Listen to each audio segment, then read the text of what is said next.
I've followed your career for as long as I can remember. You've been a part of some of the most important westerns and these amazing, iconic characters.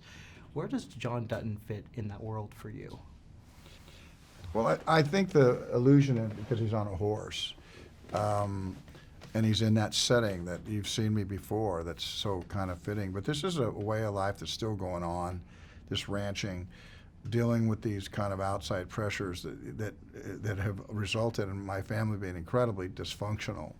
So it's this melodrama set in a familiar setting for me, in a way. You know, me on horseback, and you know, me moving, and me going up against things, but also seeing my family just dissolve right in front of my eyes. You know, it's like, so it's beautiful, it's ugly, it's vulgar, it's a lot of different things.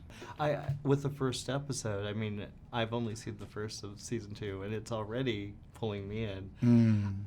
It just seems like a character that you can really invest in, and for television, does that open the world up for you?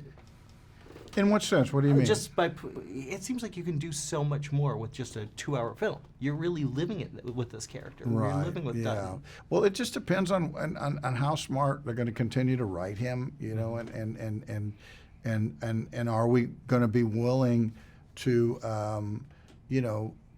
acknowledge some of the things that we've opened up, because you have to deal with them. Because sometimes in life, you know, it's like every siren's coming for you. Yeah.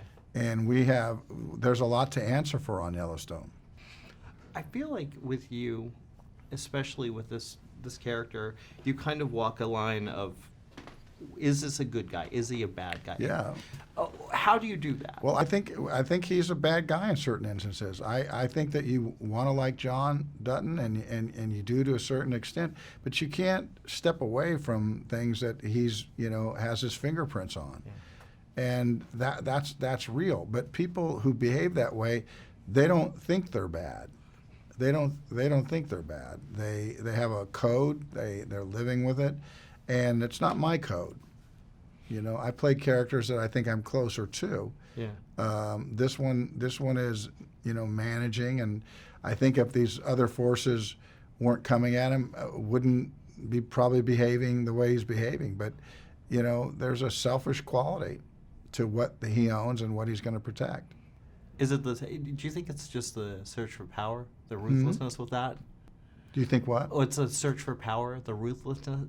I don't think it is a search for power. I think it's a holding on to something that's a legacy, and they're going to do it how my fathers did it,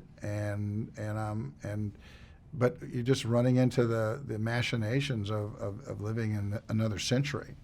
Yeah. And so it looks ugly. Yeah, and beautiful all at the same time. Montana exactly. skies, yeah. To beat her, I have to attack him. I have to play dirty. We're about to find out how big a role you play in this family, son. You understand what I'm asking? Loyalty, morality, not part of the equation for you. Right and wrong so far from this place, I don't think it factors in at all. This cannot be fixed.